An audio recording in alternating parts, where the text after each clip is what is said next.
think about Erika Kirk? Erika Kirk? Oh. What do you think about Erika Kirk? Would I get sued? Throw it in the pile. Oh, of course you will. I don't want to say anything that's controversial. She did it, but I don't want. She was on it. I have an amazing girlfriend. She's spectacular. Is she in politics? Not really, no. What can you tell us about her? She's what would beautiful. you be willing? She's reverent. She's a reverend? I didn't know this about her. She's reverent. Oh. I was like, wait, this is new. I don't know if we'll want to keep that or not. Oh, you better keep it. What's an example? What do you mean? She's prayerful. She believes in God. She's a great person. She believes in other people. She always thinks of other people before herself. She's very fun. And honestly, I'm so blessed to be able to have her in my life. Candace Owens has released the call Erika Kirk made just 11 days after Charlie was gone, and it gets pretty disturbing. Then she shows this 5-minute clip of Erika Kirk smiling and laughing only 5 days after the loss of Charlie. Oh, look at all the thumbs up. Look how cute that is. Sorry, this is a little bit more informal than probably Charlie would be reacting. How sweet. I didn't know they could do that. I hate Zoom. I never realized. Sorry, you guys. Check this out. This is Erika Kirk. She's beaming, laughing, and flashing that medal of freedom around like she just hit the jackpot.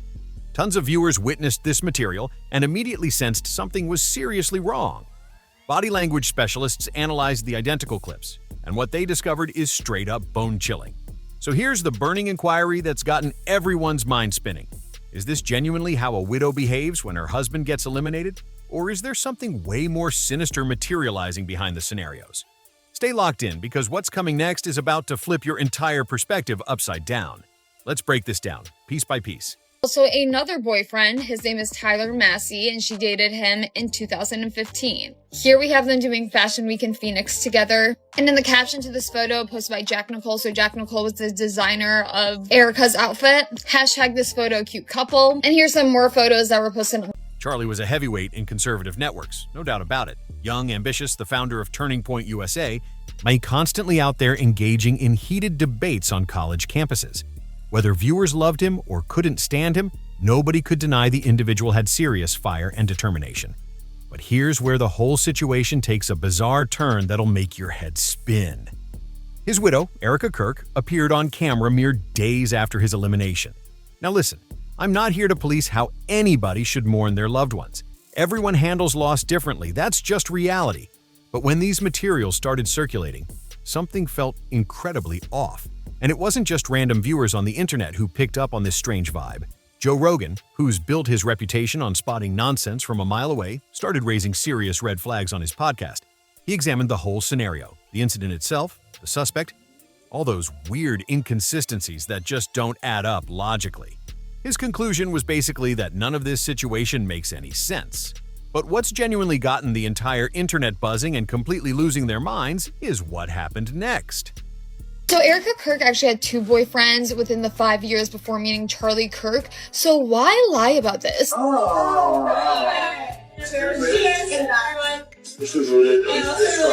Multiple professional body language specialists took on the task of analyzing Erika Kirk's behavior, going through material frame by frame, studying every single gesture and facial expression.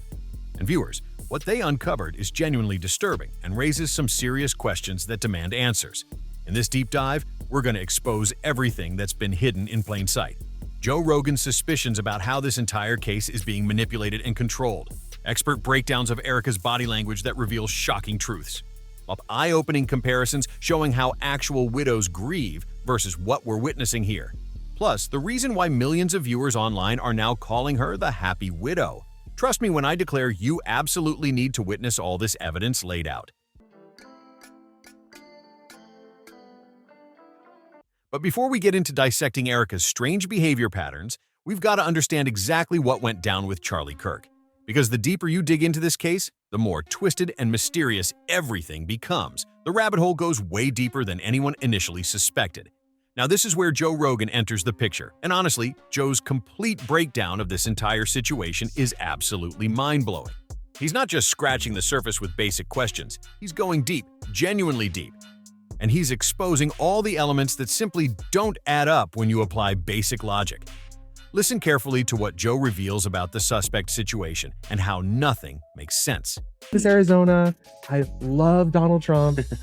Can I be involved? I'm like, absolutely. So I met her and I was like, we've got to put her behind the president. So I had my family behind the president, my grandpa who just passed away just a few months ago, who There was this older man who randomly appeared at the scene, started screaming, I did it, at the top of his lungs, and literally pulled his pants down right there in public. As Joe brilliantly highlights, this is super convenient because now nobody can properly interview this individual. Can't interrogate him, can't ask him the hard questions, can't figure out what the heck is actually transpiring in this mess. Joe Rogan straight up declares, what are the odds that this guy would be at all those different events? And he's absolutely correct. If you punch those numbers into any probability calculator, the results would be astronomically impossible. The coincidences are just too perfect, too convenient, too suspicious. But hold up, because it gets even more insane and unbelievable. The official narrative claims the actual shooter was some 21-year-old kid, and supposedly he utilized his grandfather's ancient rifle from World War I, a rifle with no serial code whatsoever, completely untraceable. A rifle he somehow managed to completely disassemble, stuff into a backpack, climb onto a rooftop with all that equipment, then reassemble everything perfectly and make the shot with precision. Analyst, come on down. Phoenix, Erika Franzwey. Scottsdale, Caitlin Willenship. That means your new Miss Arizona USA 2012. And now let's hear it for South Phoenix. Congratulations, Erika Franzwey, and happy birthday, Erika Franzwey. Now, Joe Rogan knows firearms inside and out, like genuinely knows his stuff when it comes to guns and ballistics, and he completely destroys why this official narrative is absolute garbage. He breaks down in detail how you'd need specific specialized tools, Allen wrenches, professional gunsmith equipment, and even if you were highly trained and super skilled, it would take a ridiculous amount of time to disassemble and reassemble a rifle like that properly. Plus, there's the massive elephant in the room. How did this kid even manage to get on the roof in the first place? No security personnel anywhere, no surveillance drones monitoring the area, a completely clear and direct line of sight to the target, and somehow nobody bothered to check this obvious vulnerability. Joe's reaction is basically that this entire narrative is complete trash. He literally states, "None of these things make any sense to me whatsoever." And honestly, when you hear him lay out all these inconsistencies step by step like that, you can't help but realize something is seriously messed up with what we're being told happened. The official storyline has more holes than Swiss cheese.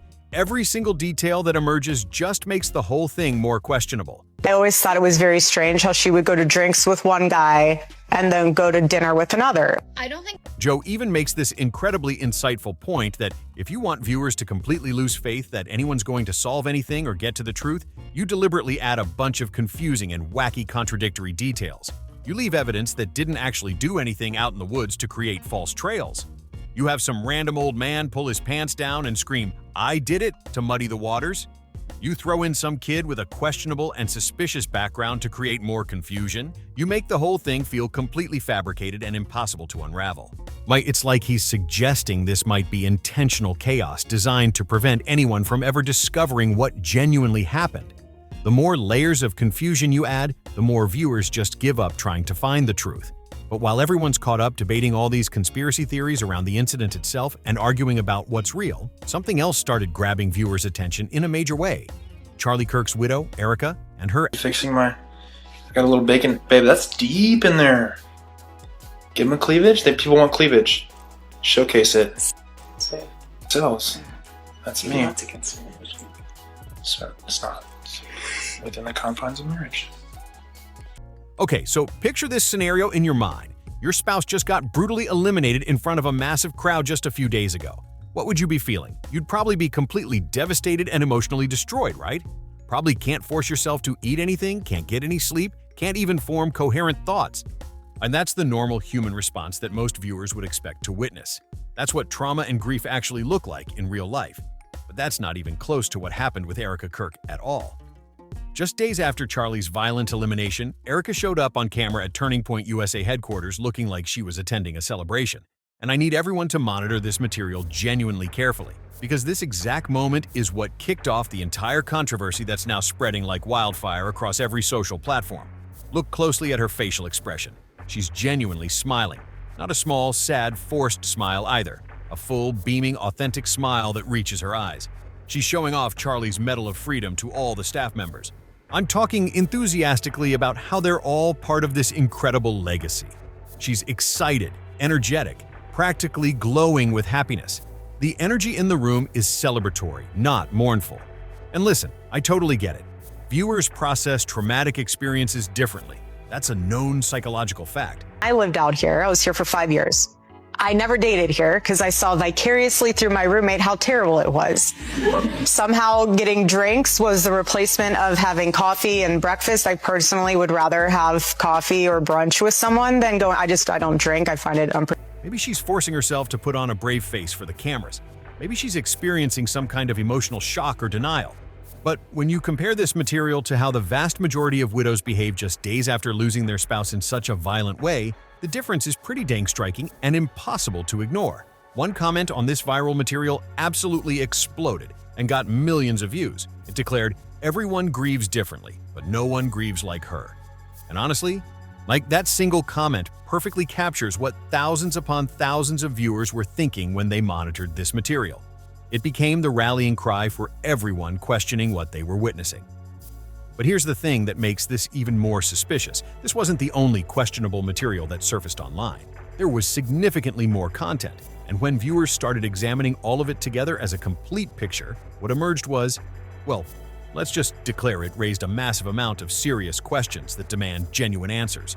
The pattern of behavior became impossible to dismiss. So there's another footage that popped up and went viral. This particular clip displays Erika arriving at some kind of gathering in a vehicle. And in this specific material, she's supposedly crying and grieving, displaying what should be raw emotion and pain.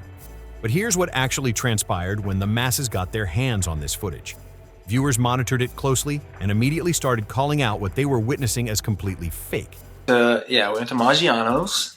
I picked her up. It was raining, kind of different night in Arizona, and picked her up at her house and later met her mom on the first night. It's a big deal for the Exciting first night. stuff. Yeah, I'm not trying to scare her off or anything. Monitor her face carefully. Study her body language and movements. Does this genuinely appear like real grief to anyone? Or does it appear exactly like someone who's actively attempting to appear like they're grieving for the cameras? There's a massive difference between authentic emotion and performed emotion. The internet absolutely had a field day tearing this material apart. Comments like terrible acting and obviously fake crying completely flooded the response sections. Viewers started making direct comparisons between her and professional actresses in Hollywood productions who have to manufacture fake tears for emotional scenes. And look, I'm not attempting to be unnecessarily cruel or heartless here, but when you sit down and monitor this material with critical eyes, something just feels completely off and inauthentic. It's difficult to pinpoint exactly what specific element is wrong, but your instincts and gut feelings are screaming that something's not adding up correctly. Your brain recognizes the performance aspect of it. There's something theatrical about the whole thing that sets off alarm bells. But here's the fair inquiry. Maybe I'm totally wrong about all this. Maybe we're all completely wrong and jumping to unfair conclusions. Nice chaos. Organized. We cook. Maybe this genuinely is just how Erika personally processes grief and loss. So let's do something objective and scientific. Let's compare this behavior to what actual genuine grief appears like in other public figures. Because if we're going to make harsh judgments about Erika's behavior, we should at least examine the stark contrast with other situations. Remember the tragic day when basketball legend Kobe Bryant perished in that horrific helicopter crash? His wife, Vanessa Bryant, lost both her beloved husband and her precious daughter in that single devastating accident. It was absolutely heartbreaking to witness. Now, Vanessa deliberately didn't make many public appearances immediately after the tragedy struck, but when she finally did advance into the public eye, everyone could witness the genuine pain radiating from her. The real, raw, unfiltered emotion. The kind of profound grief that just emanates from someone who's lost absolutely everything that mattered most to them in this world. Examine this side-by-side comparison that viewers have created. On one side, there's Vanessa Bryant barely able to hold herself together emotionally, visibly heartbroken and shattered. On the complete opposite side, there's Erika Kirk, enthusiastically discussing amazing things down the pipeline and how incredibly excited she is about future opportunities. The contrast between these two widows is jarring and deeply unsettling, honestly. And this is precisely when the internet community started utilizing a harsh, fresh term to describe Erika's behavior, the happy widow. Now, I fully recognize that sounds incredibly harsh and maybe even cruel, genuinely brutal, actually. We need. What? We're checking the light? Oh. But when you monitor these materials placed side by side and compare them directly, you start to genuinely understand why so many viewers are deeply disturbed by what they're witnessing. Because here's the fundamental truth. Grief doesn't come with a strict rulebook or instruction manual. Viewers absolutely grieve in vastly different ways, and that's completely valid. But there's a massive difference between processing grief differently through your own unique lens and showing absolutely no visible signs of grief whatsoever. And that's precisely what's bothering millions of viewers who are monitoring this unfold. It's not just that Erika is handling the situation differently than others might. It's that she genuinely seems happy, energized, pumped up, and completely ready to charge forward into the future. There's no sadness, no heaviness, no weight of loss visible anywhere. North America. She actually never lived there. They said that she simply visited for 2 weeks, like a tourist, just to visit the Great Wall and perhaps see other monuments in history. Which brings us directly to the next component of this narrative, the component that genuinely made viewers' jaws hit the floor in absolute shock. So, following Charlie's elimination, obviously someone had to advance and take over the leadership of Turning Point USA, and that someone was none other than Erika herself. Now, taking over your late husband's entire organization is an enormous responsibility that would weigh heavy on anyone. It's emotionally draining. It's incredibly heavy with significance. Most viewers would feel the crushing weight of that responsibility combined with the grief. And most viewers in this situation would approach it with a solemn sense of duty, maybe even reluctance or hesitation given the circumstances. But that's not even remotely how Erika approached this transition of power. Listen carefully to her tone in these interviews. She's discussing hosting the show going forward, about continuing Charlie's work and vision, and she's not somber or hesitant whatsoever. She's genuinely excited about it all. She literally utilizes the word excited multiple times. She literally declares out loud, "I'm excited." It's weird to say excited. And yeah, Erika, it absolutely is weird and inappropriate to declare you're excited when you're discussing taking over, because your husband was just brutally eliminated in cold blood. She continues on discussing how incredibly blessed they are to have more work opportunities than they could ever dream of achieving. Everyone. This is ridiculous. I also really enjoy these straws. Okay, that's good. You're a bright light in a very dark place. So let's go grab a mojito. How are you attracted to it? Can I get your number? How there are so many amazing things coming down the pipeline that she can barely contain her enthusiasm.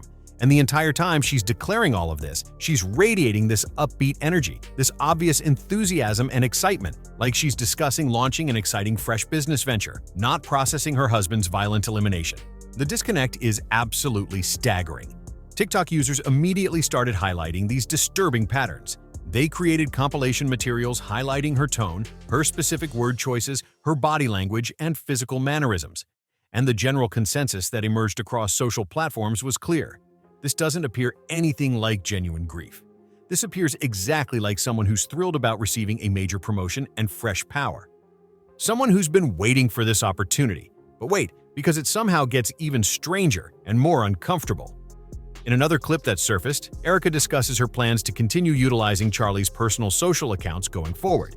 She explains that she wants to keep his voice alive in the digital space, keep uploading content on his behalf as if he's still living and breathing.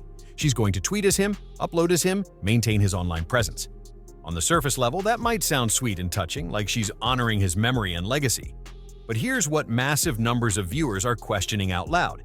Is it genuinely honoring someone's memory to tweet as them after they're eliminated? Or is it kind of creepy and tone-deaf? I'm at a great point, just career-wise to be able to take on this type of endeavor. And I feel like I have something very unique to offer this whole experience in general. Like I said, I'm very coachable, I'm very trainable. And I'm the type of person that I don't need all the time in the world. Is it respectful, or is it exploiting a deceased individual's platform for personal gain and influence? We're about to discover what actual professional specialists think about all of this behavior when they analyze it scientifically. Okay, so at this point in the investigation, regular viewers were highly suspicious, but suspicion alone isn't concrete proof of anything, right? We desperately needed someone who actually possesses professional credentials and knows exactly what they're discussing to break down Erika's behavior with scientific precision. Enter Dr. G, a highly respected professional body language specialist with years of training. Dr. G invested hours monitoring extensive material of Erika and analyzed it meticulously, frame by frame, studying every micro-expression. And what she discovered through this analysis was genuinely fascinating and revealing. First major finding, Dr. G noticed something specific called a Duchenne smile appearing on Erika's face. This is a scientifically recognized genuine smile that's virtually impossible to fake convincingly. It involves not just your mouth muscles, but your eyes as well. They crinkle naturally at the corners. It's the specific kind of smile you involuntarily make when you're genuinely happy and experiencing authentic positive emotion. And Dr. G spotted this exact type of authentic smile on Erika's face when she was discussing Charlie's dreams and talking about taking over his entire organization. Now, what does that scientific observation actually mean in plain terms? I want to pause here and talk about Erika Kirk on Summer House. Mind you, she was on season 3, which was filmed the summer of 2018. And apparently her and Charlie did start dating the summer of 2018. It means Erika's positive feelings in that specific moment were completely authentic and real. She genuinely felt good, happy, and satisfied about what she was declaring in that moment. Think about that revelation for a second and let it sink in. Just days after your husband is brutally eliminated, and you're displaying a genuine, scientifically authentic smile when discussing taking over his organization and stepping into his shoes. That's not normal grief behavior, viewers. That's something else entirely. That's happiness, pure and simple.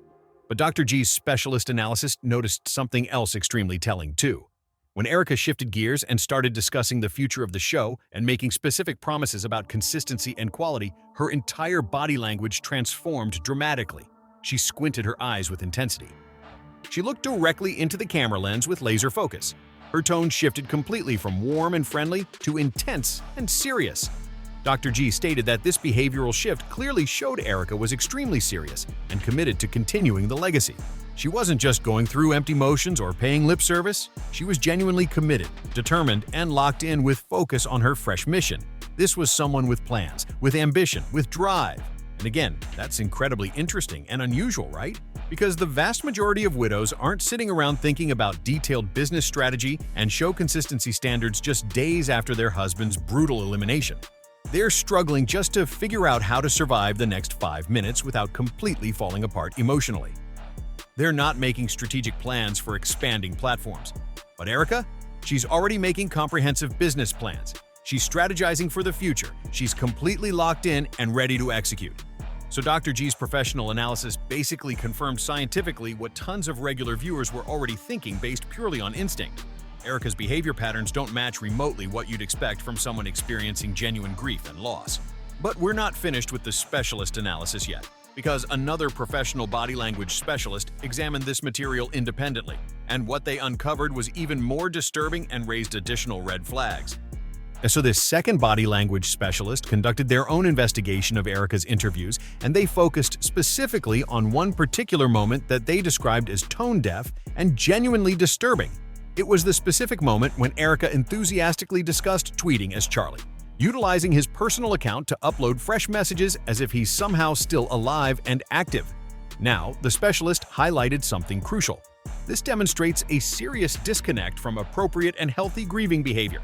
When someone perishes, especially when they're violently eliminated, most psychologically healthy viewers want to preserve their memory exactly as it existed. They don't want to create brand-fresh content and pretend it's somehow coming from the deceased individual. That crosses a major ethical and psychological line. But Erika, she's genuinely excited about this plan. She perceives it as continuing his voice, keeping him alive through social platform presence and engagement. The specialist called this specific behavior disturbing because it strongly suggests Erika might be more focused on maintaining the brand value and the platform's reach than actually processing her husband's elimination like a normal human being. And honestly, when you think about it from that perspective, it genuinely is pretty disturbing and crosses ethical boundaries. It's like she's treating Charlie as a business asset rather than a human being she loved. The man becomes a tool for influence and power. Now here's the reality check. All of this professional analysis is still just specialists giving their educated professional opinions based on observation. And what we genuinely need is someone to break down the actual raw material in painstaking detail, show us exactly, frame by frame, what makes Erika's behavior so deeply unsettling to witness. And that's exactly what happened next in this investigation. All right, this next analysis is probably the most damning and comprehensive one of them all. A TikTok user who clearly possesses a sharp eye for detail created a material breaking down in excruciating detail exactly why Erika's behavior is, in their professional words, unsettling as heck. And I gotta tell everyone honestly, once you witness this complete breakdown laid out, you absolutely cannot unsee it ever again. The evidence becomes impossible to ignore. So, this observant individual highlights that Erika made her entrance onto the stage at one of these memorial gatherings to massive pyrotechnics, like actual fireworks and explosions and dramatic movie-style music for what's supposed to be a solemn memorial appearance.